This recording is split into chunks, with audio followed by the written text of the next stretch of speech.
Hello friends, આજે આપણે બનાવીશું ટમેટાની ચટણી. શાકની જગ્યાએ 2 રોટલીની બદલે 4 રોટલી ખવાઈ જાય એવી ટેસ્ટી અને વળી ફરસાણમાં પણ કોઈ પણ ફરસાણની ચટણી તરીકે ચાલે એવી મજેદાર બને છે. ચોમાસામાં પાલર પાણીથી પલળેલા ગ્રીન વેજીટેબલ્સમાં બેક્ટેરિયાનું પ્રમાણ વધે છે અને પાલર પાણીવાળા વેજીટેબલ્સ પચવામાં પણ ખૂબ જ ભારે હોય છે.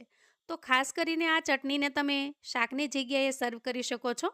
નાના મોટા સૌને પસંદ આવે એવી ટેસ્ટી બનીને તૈયાર થાય છે. તો ચાલો ચટણી બનાવવાની રીત જોઈ લઈએ. સૌથી પહેલાં આપણે અહીંયા સૂકા મસાલા લઈશું. તો 1 ચમચી જેટલું મેં અહીંયા જીરું લીધું છે.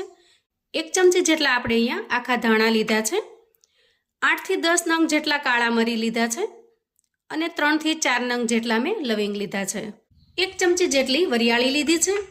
3 નંગ સૂકા મરચાં લીધા છે અને 2 પાન તમાલપત્ર લીધા છે. હવે આ બધી જ વસ્તુને આપણે સારી રીતે શેકી લેવાની છે.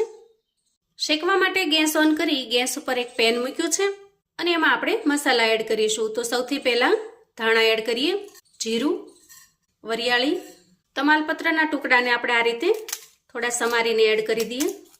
આ રીતે થોડા પીસ કરી લેવાના. લવિંગ અને તીખા મરી.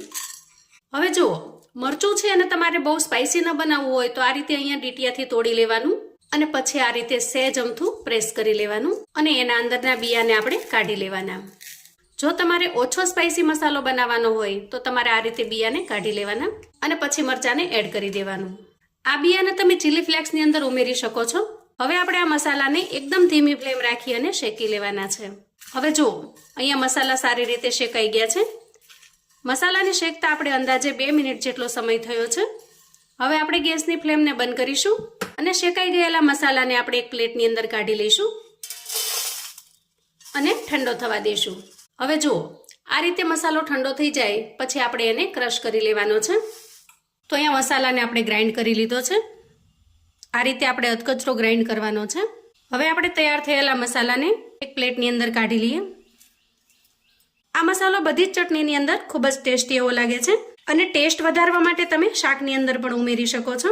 આ મસાલાને બનાવીને તમે સ્ટોર કરીને પણ રાખી શકો છો, જેથી કરીને જ્યારે પણ તમારે કોઈ ટેસ્ટી શાક બનાવવું હોય અથવા તો ચટણી બનાવવી હોય તો આ મસાલો તમે એમાં એડ કરી શકો છો. હવે જુઓ, અહીંયા મેં 3 મીડિયમ સાઇઝના ટમેટાને ધોઈ અને ચોખ્ખા કરીને લઈ લીધા છે. સાથે સાથે 1 મોળું મરચું લીધું છે અને 2 તીખી મરચી લીધી છે. આ બધી જ વસ્તુને આપણે સમારી લેવાની છે. સૌથી પહેલાં મરચાંને કટ કરી લઈએ. આ મરચું બિલકુલ મોળું હોય છે, છતાં પણ તમારે જો એના બિયા કાઢવા હોય તો આ રીતે સમારી લેવાનું અને અંદરના બિયાને અલગ કરી લેવાના. હવે આપણે મરચાંને સમારી લેવાનું છે. આ રીતે રફલી ચોપ કરીશું. એ જ રીતે આપણે તીખી મરચીને પણ સમારી લઈએ અને ત્યાર પછી આપણે ટમેટાને આપણે રફલી ચોપ કરી લઈએ. અહીંયા એકદમ સરસ લાલ કલરના હોય અને થોડા દળવાળા હોય એવા ટમેટા આપણે પસંદ કરીશું. એનાથી ચટણી ખૂબ સરસ બનીને તૈયાર થશે. તો આટલી તૈયારી કર્યા પછી હવે આપણે ગેસ તરફ જઈશું. અહીંયા ગેસ ઓન કરી આપણે ગેસ પર પેન મૂકીશું અને પેનની અંદર 1 ચમચા જેટલું તેલ ઉમેરીશું.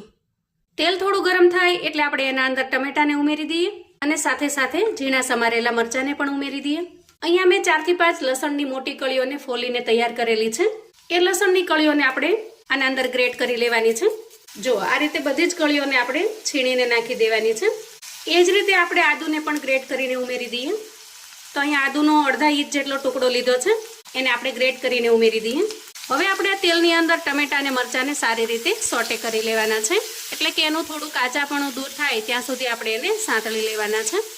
ચટણી ખૂબ જ ટેસ્ટી બનીને તૈયાર થાય છે. કોઈ પણ ફરસાણની સાથે આ ચટણી તમે એન્જોય કરી શકો છો. ગેસની ફ્લેમને ધીમે રાખી આપણે ટમેટા, મરચાં, આદુ, લસણને અહીંયા સારી રીતે સાંતળી લેવાના છે. ખાસ કરીને એનું કાચાપણું દૂર થવું ખૂબ જરૂરી છે, કેમ કે ચટણીને આપણે લાંબા સમય સુધી સ્ટોર કરી શકીએ એ રીતે તૈયાર કરવાની છે. તો અહીંયા ઢાંકણ ઢાંકી અંદાજે 3 મિનિટ સુધી ટમેટાને આપણે સારી રીતે ચડી જવા દઈએ અને વચ્ચે જરૂર પડે તો 1-2 વખત ચલાવી લેવાનું, જેથી કરીને નીચે ચોંટી ન જાય. અંદાજે 3 મિનિટ પછી આપણે ચેક કરી લઈએ. તો ઢાંકણ ખોલતા જ એના અંદરથી એકદમ સરસ લસણ અને ટમેટાની સુગંધ આવી રહી છે. જો અહીંયા ટમેટા સારી રીતે ગળી ગયા છે. મોટાભાગની જે ટમેટાની સ્કીન છે અહીંયા નીકળી ગઈ છે.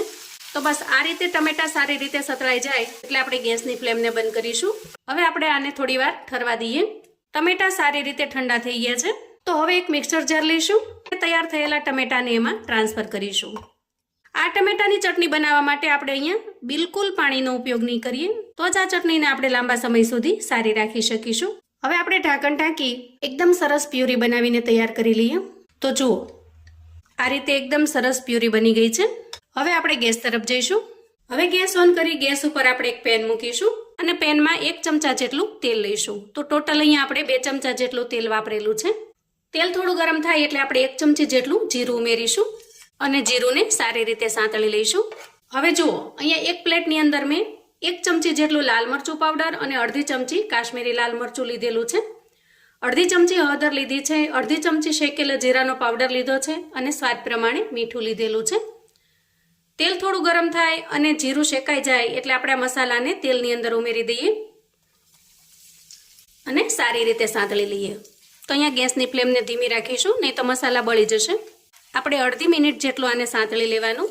હવે મસાલા સારી રીતે સતળાઈ જાય એટલે એમાં ટોમેટો પ્યુરી ઉમેરીશું અને સારી રીતે મિક્સ કરી લઈશું. આ રીતે મસાલાને તેલની અંદર કકડાવી લેવાથી એકદમ સરસ કલર ઉભરીને આવે છે. ચટણીનો કલર એકદમ સરસ લાલ બને છે. હવે જુઓ, મસાલા સારી રીતે મિક્સ કરી લીધા છે. તો ગેસની ફ્લેમને ધીમી રાખી અને આપણે આને થોડી વાર માટે કૂક કરવાનું છે. બધા જ મસાલા મિક્સ કર્યા પછી આપણે જે સિક્રેટ મસાલો તૈયાર કરેલો છે એ આપણે અહીંયા 2 ચમચી ઉમેરી દઈએ. તો મેં માપ પ્રમાણે જ બનાવેલો છે. જુઓ, 2 ચમચી જેટલો થયો છે અને એને પણ સારી રીતે મિક્સ કરી લઈએ. ચટણીમાંથી એકદમ સરસ તેલ છૂટું પડી જાય ત્યાં સુધી આપણે એને ચલાવી લઈશું. આ ચટણી સાઉથ ઇન્ડિયન કોઈ પણ વાનગીની સાથે પણ સારી રીતે સેટ થઈ જાય છે, જેમ કે ઢોસો, ઇડલી, વડા, આ બધાની સાથે સારી રીતે સેટ થઈ જાય છે. આ ઉપરાંત પફની સાથે, ભજીયાની સાથે, દાબેલીની સાથે, ટૂંકમાં બધા જ ફરસાણની સાથે આ ચટણી ખૂબ જ સરસ સેટ થાય છે. તો અહીંયા તમે જુઓ, ધીરે ધીરે તેલ છૂટું પડી રહ્યું છે. તો એકદમ પેશન્સથી આપણે ધીમા તાપે આને કૂક કરી લેવાની છે. બિલકુલ ઉતાવળ નહીં કરીએ. જેમ જેમ કૂક કરતા જશું એમ એમ એમાંથી તેલ છૂટું પડતું જશે. જો અહીંયા તમે જોઈ શકો છો. તો હજી આપણે થોડી વાર માટે કૂક કરી લઈશું. આ ચટણીને તમે લાંબા સમય સુધી સ્ટોર કરીને પણ રાખી શકો છો. ઠંડી થઈ જાય એટલે ડબ્બાની અંદર પેક કરી તમે ફ્રીઝરમાં રાખી મૂકશો તો 1 મહિના સુધી આ ચટણીને કશું જ નહીં થાય. અને વળી જ્યારે ક્યારે પણ તમે ઇન્સ્ટન્ટ ઢોસા, ઇડલી, વડા કશું બનાવો તો ફટાફટથી આ ચટણી કાઢીને તમે પીરસી શકો છો. તો જુઓ, આ રીતે ચટણીને ચલાવતા અંદાજે મને 4 થી 5 મિનિટ જેટલો સમય લાગ્યો છે. અને અહીંયા ચટણીનું ટેક્સચર આપણે જોઈ શકીએ છીએ કે એમાંથી તેલ પણ સારી રીતે છૂટું પડી ગયું છે. આ સ્ટેજે આપણે ગેસની ફ્લેમને બંધ કરીશું અને ચટણી ઠંડી પડે એટલે આપણે એને સર્વ કરી લઈશું. તો જુઓ, આપણી એકદમ ટેસ્ટી એવી ચટણી બનીને તૈયાર થઈ ગઈ છે. આ ચટણીને તમે રોટલીની સાથે શાકની જગ્યાએ પણ એન્જોય કરી શકો છો. ખાસ કરીને અત્યારે ચોમાસાની ઋતુમાં શાકની જગ્યાએ તમે આવી ચટણી બનાવીને જો રાખી મૂકશો તો ફટાફટથી ગમે ત્યારે તમે કાઢી અને રોટલી સાથે એન્જોય કરી શકશો.